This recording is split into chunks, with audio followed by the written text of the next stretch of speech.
दबंगों के द्वारा खड़ी फसल को जुतवा कर अवैध कब्जे का किया गया प्रयास। मामला है रायबरेली जनपद के भदोखर थाना क्षेत्र के ग्राम पूरे सुकाई मजरा बेला गुसूसी का।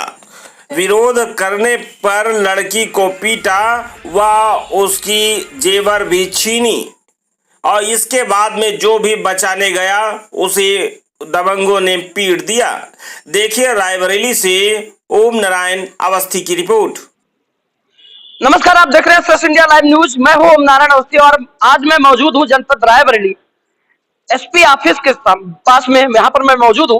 यहां पर ये दो महिलाएं खड़ी हैं। शाम हो गई है लेकिन इनको तलाश है न्याय की। न्याय के लिए दर बदर ठोकरें खाती हुई और अभी भी न्याय की गुंजाइश की आस लिए यहाँ पर बैठी हैं। और हमने इनसे पूछा और इनके मामले के विषय में जाना तो वास्तव में जिस प्रकार से योगी आदित्यनाथ की सरकार है, पूरे उत्तर प्रदेश सूबे की सरकार है, सशक्त सरकार है, जीरो टॉलरेंस नीति पर काम करने वाली सरकार है, महिलाओं के प्रति बहुत ही सशक्त सरकार है। लेकिन योगी राज में आप देख सकते हैं कि शाम का समय है फिर भी यहाँ पर जनपद रायबरेली के एसपी ऑफिस में यहाँ पर मौजूद है। चलिए इनसे बात करते हैं कि क्या मामला है, क्या माजरा है और कैसे यहाँ पर ये लोग बैठे हैं। क्या नाम है आपका? मेरा नाम करिश्मा यादव। करिश्मा, कहाँ के रहने वाली हो? सिकुराई ग्राम पोस्ट बेला गुसूसी। सिकुराई ग्राम पोस्ट बेला गुसूसी। आपका क्या मामला है आपका? मेरा ये मामला है कि मेरा खेत था, उसको सरंगाई के मारे खड़ी फसल राम सहारे के लड़के ने जोत डाला। सब लोग आए, उसके बाद जोत डाले। जब हम लोगों को पता चला तो हम लोग खेत गए। मेरे पापा बूढ़े हैं, उनको बुरी तरह से मारा, मेरी मम्मी को मारा, हम लोगों को भी बुरी तरह से मारा। उसके बाद हम लोगों के साथ बदतमीजियां की। उसके बाद मेरे लोगों के कपड़े फाड़ डाले और जान से मारने की धमकियां देते हैं। और थाने में जब रिपोर्ट हमने FIR दर्ज कराई तो वहाँ पे कोई सुनवाई नहीं हुई। आज से 20 दिन होने को आए हैं, अभी तक हम लोगों को कोई न्याय की वो गुंजाइश नहीं मिली है। इस बात को लेकर के विवाद है आपका? मेरा खेती का विवाद था। खेत का विवाद था? जी खेत सर। किसका है? खेत मेरा है, मेरे पापा का है। पापा के नाम है आपके? जी सर। तो उनका क्या कहना है? वो बोल रहे हैं कि नहीं मेरा है। मतलब कैसे कह रहे हैं? क्या उनका नाम है? क्या उसमें हिस्सेदार है? नहीं, वो हिस्सेदार नहीं है। हाँ। मेरे पापा का जो खेत है वो 45 साल से हम लोग वो जोत रहे हैं। पैतृक संपत्ति है आपकी? नहीं, भू आवंटन की थी जमीन। आवंटन की जमीन थी? जी सर। 45 वर्षों से आपका कब्जा है। खतौनी पर इनके पिताजी का नाम मौजूद है। उसके बाद उसमें कोई फसल लगी थी? जी सर, गेहूं का बड़ा फसल था, उसको उन्होंने सरंगाई के मारे जोत डाला। उसके बाद हम लोगों को गेहूं पक गई थी कि कच्ची फसल? कच्ची फसल थी, अब तैयार होने को आई। 10 दिन बाद वो कटने को था। उसके बाद उन्होंने ट्रैक्टर लेकर, उसने खुद अपनी निजी ट्रैक्टर से उसको फसल को नष्ट कर दिया। ट्रैक्टर जोतने जा रहे थे तो आप लोगों ने विरोध किया होगा? नहीं सर, हम लोगों ने नहीं जाना। खेत रोड पे है, काफी दूर है घर से। जब पता चला तो हम लोग आए। उसके बाद उन्होंने हम लोग जब ट्रैक्टर के आगे खड़े हो गए तो उसके बाद उन्होंने कहा, हम लोग रोकने की कोशिश की तो वो हम लोगों को मतलब उसी ट्रैक्टर से कुचलने की कोशिश की। आप देख सकते हैं जिस तरीके से अपनी बात बता रही, वास्तविक ये गंभीर घटना है।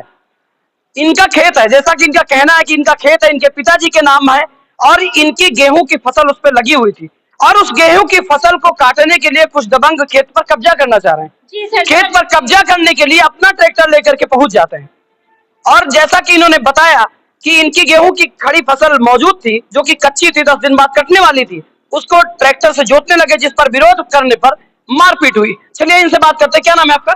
हमारा नाम बबीता यादव है। बबीता यादव। आप कौन है इनकी? ये हमारी बहन है छोटी। अच्छा, आपके पिताजी का नाम? हमारे पिताजी का नाम राम आसरे। जिस दिन ये घटना हुई उस दिन आप कहाँ थे? हम यहाँ मायके में थे। ये अपने घर में मौजूद थे? हाँ मौजूद थे। तो क्या हुआ था वहाँ पे? वहाँ पर उन लोगों ने जबरदस्ती खेत को जोत डाला। उसके बाद हम लोग जब वहाँ पर गए तो मतलब हम लोगों को मारा पीटा। उसके बाद हमारे गले का लॉकेट खींच ले गए, कान के बाला भी खींच ले गए। अच्छा। हाँ, कान के बाला खींच ले गए, लॉकेट खींच ले गए। हाँ। मारा पीटा बुरी तरह से। खेत जोत डाला और उसके बाद कपड़े भी चीरे उन लोगों ने। अभद्रता भी की है। हाँ, आप देख सकते हैं, आए दिन आप सोशल मीडिया पर देखते होंगे कि एक चौराहे पर, जैसे कि योगी सरकार का दावा है और सोशल मीडिया और अन्य समाचार चैनल भी ये दिखाते हैं कि एक चौराहे पर किसी महिला या किसी लड़की से कोई अभद्रता करता है तो योगी जी ने भी कहा है कि पहले चौराहे पर आप अभद्रता करोगे और दूसरे चौराहे पर आपको यमराज के दर्शन होंगे।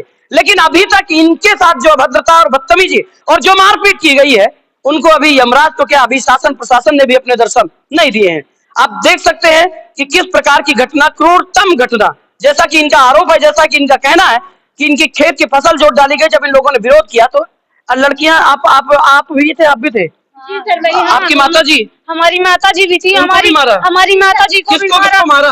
हमारी माता जी को मारा, हमारे पिताजी को मारा, उन्होंने ठिरा ठिरा के मारा हमारी माता जी को, हमारे पिताजी को। गांव के लोग बचाने नहीं आए? गांव के लोग नहीं बचाने आए, कोई भी नहीं आया क्या? बहुत दबंग है क्या वो बहुत दबंग है वो, क्योंकि वो हरिजन है, इसीलिए वो हरिजन होने का फायदा उठा रहे हैं। क्या कहते हैं? कहते हैं कि हम आप लोगों को जान से मार देंगे। जो आप देख सकते हैं कि जो इनका विपक्षी है वो SC कास्ट का है और दबंग है, काफी प्रभावशाली व्यक्ति है।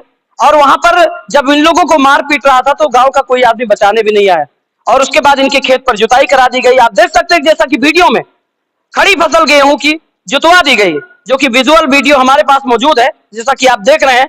और उसके बाद जब इन लोगों ने विरोध किया तो इन लोगों को मारा पीटा। जब ऐसी घटना हो गई तो आप लोग थाने गए होंगे? हाँ, वहाँ सूचना दी होगी? हाँ। थाने गए, वहाँ पर कोई सुनवाई नहीं हुई। आपकी FIR नहीं लिखी गई? FIR केवल दर्ज कर ली गई। तो कौन सी एप्लीकेशन? आपकी FIR कहाँ है? ये देख लीजिए, ये इनके पास ये एप्लीकेशन है, अभी तक इनका जमा नहीं हो पाया है। पुलिस अधीक्षक महोदय जनपद रायबरेली, आप देख सकते हैं एक एक लाइन में इन्होंने अपनी बात बताई है और हमारे हवाले से ये आप अपने मोबाइल स्क्रीन पर देख पा रहे हैं कि पुलिस अधीक्षक महोदय को प्रार्थना पत्र लेकर के इनका FIR जो दर्ज है, उस FIR में जो इन्होंने अभी बताया कि इनके कान का क्या था, बाली, कान के झुमके और गले का लॉकेट, ये सब खींच ले गए। वो सब लोग इनको मारे पीटे भी और इनका जो है लॉकेट और झुमके लेकर के चले गए। लेकिन जब ये तहरीर लेकर के, तहरीर में क्या आपने ये बात आपने लिखाई थी? हाँ, लिखाई थी। तो वहाँ ये तहरीर नहीं ली गई, बदल दिए क्या? क्या बदल दिए हैं? हाँ। वहाँ पर थाने में बदल दिया। उन लोगों ने हमारे दस्तखत केवल सादे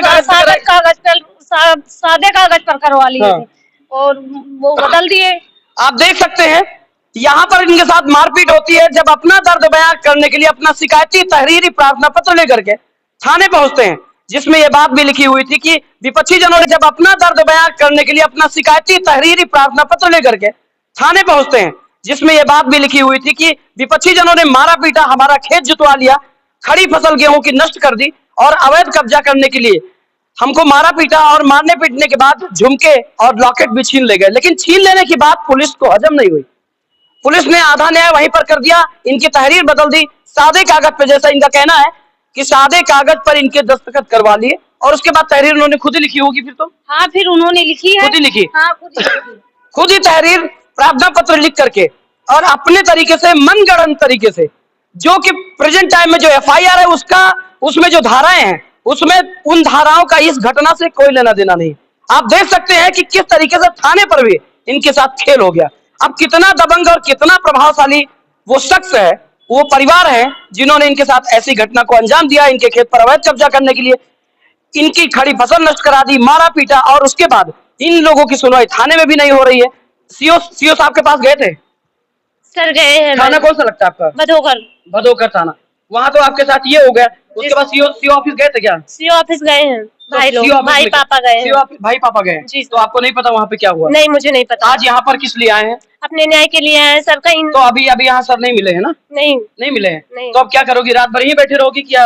अभी तो शाम के 7:30 बज गए, अभी तो यही है, देखते हैं क्या करते हैं। अभी कोई मिला ही नहीं। कोई मिला नहीं है।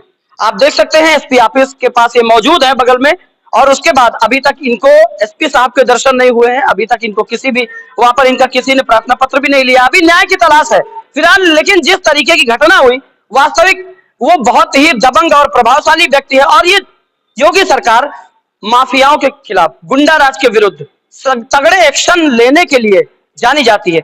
क्या योगी सरकार इस तरीके की घटना पर इनके विपक्षी के ऊपर क्या एक्शन लेती है, क्या इनको न्याय मिल पाता है, देखना होगा। अगली अपडेट आपको देंगे। देखते रहिए SRS इंडिया। नमस्कार।